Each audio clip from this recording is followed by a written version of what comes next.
Sebagai negara dengan jumlah penduduk yang terbanyak keempat di dunia saat ini, negara kita Indonesia ini belum banyak menorehkan prestasi di dunia internasional.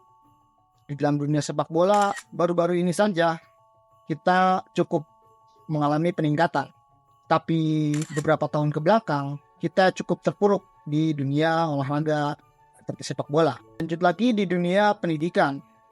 Indonesia berada di salah satu peringkat paling rendah di dalam penilaian literasi. Jadi orang Indonesia itu rendah dalam memahami suatu konteks, sehingga untuk saat ini Indonesia berada di titik yang cukup rendah, bahkan hampir paling bawah. Tapi kemarin saya menemukan akhirnya Indonesia berada di peringkat kelima di dalam dunia internasional.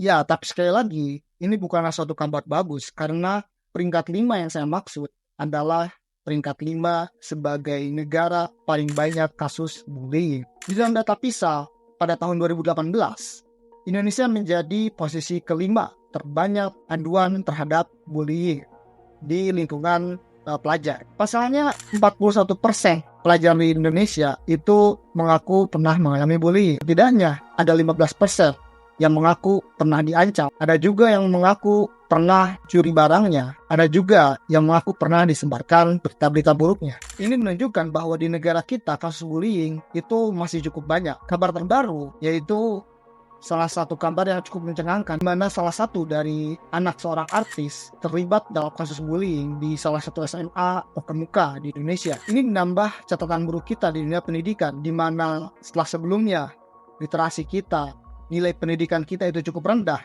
ditambah dengan kasus-kasus bullying yang terjadi di antara para pelajar, menjadi semakin sulit untuk meningkatkan kualitas pendidikan, kualitas karakter pada masyarakat Indonesia kita. Lalu sebenarnya bagaimana caranya kita untuk setidaknya mengurangi atau bahkan meniadakan fenomena bullying ini?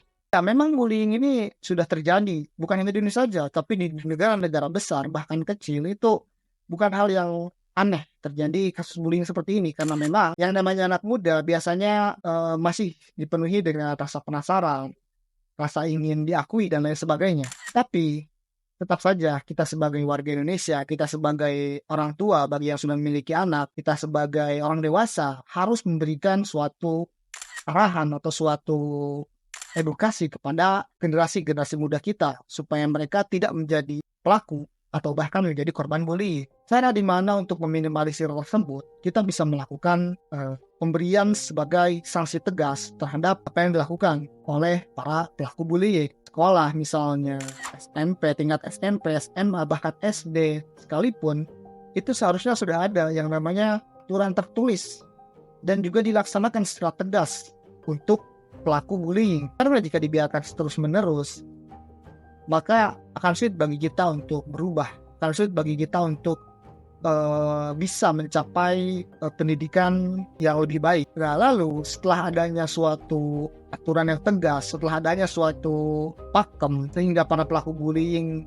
ada rasa takut terhadap aturan tersebut, kita juga harus tetap memberikan edukasi pada para pelajar. Supaya apa?